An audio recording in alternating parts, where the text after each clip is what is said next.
So here is a sample security checks document with fake data for demo purposes.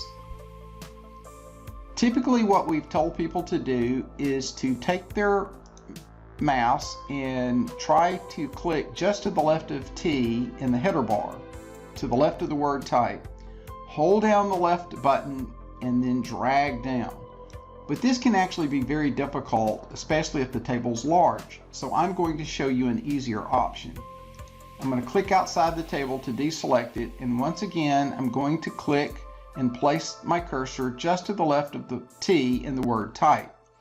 Now I'm going to let go of the mouse, hold down the Shift button, and also press the right arrow key on the keyboard. Notice when I do this, it starts selecting the entire table. I'll know the table is completely selected when it stops scrolling. There, I've selected the entire table. Now simply take my mouse and hover over any of the selected content, the gray. I'm going to right mouse click, and in the pop-up menu choose the option Copy. Now I've pasted all of that data into the clipboard. Now let's switch over to Excel. First thing in Excel is I just want to make sure that the very first cell is selected between cell A1.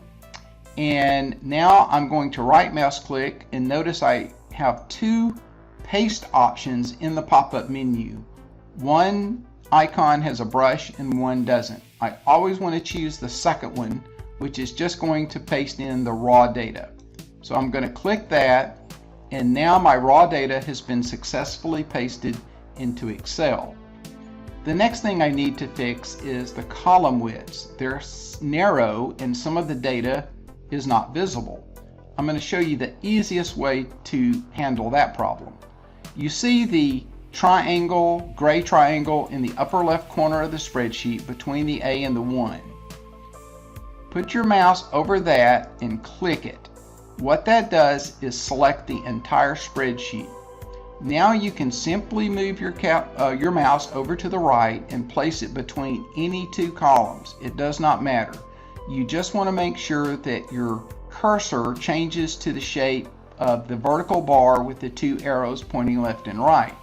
Once that's done, I can double click, and suddenly all of the columns will become the correct width. And we can see this is true because if we scroll down, we can now see all of very long last name and very long first name.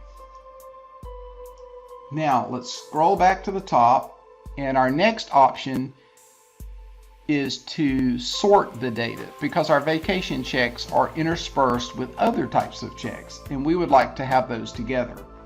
So in the ribbon bar at the very top, over on the right hand side, you'll see Sort and Filter. I'm going to click that button, and I'm going to choose Sort Largest to Smallest.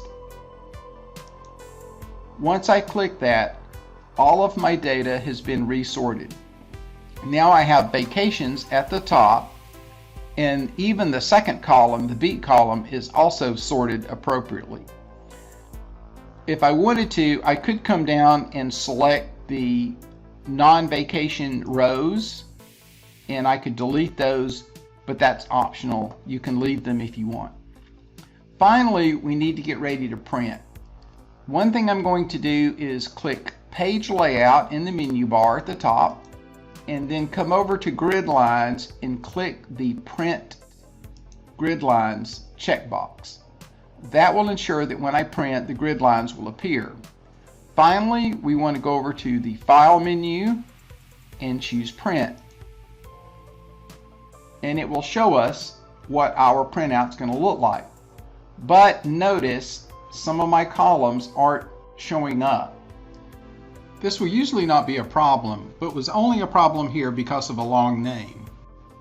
The easiest way to fix that is to come down to the No Scaling option and choose Fit All Columns on One Page.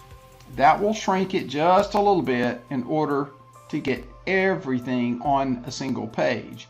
And now you can see we have both pages. Now we're ready to come up and click the print button. All done. I hope you found this helpful.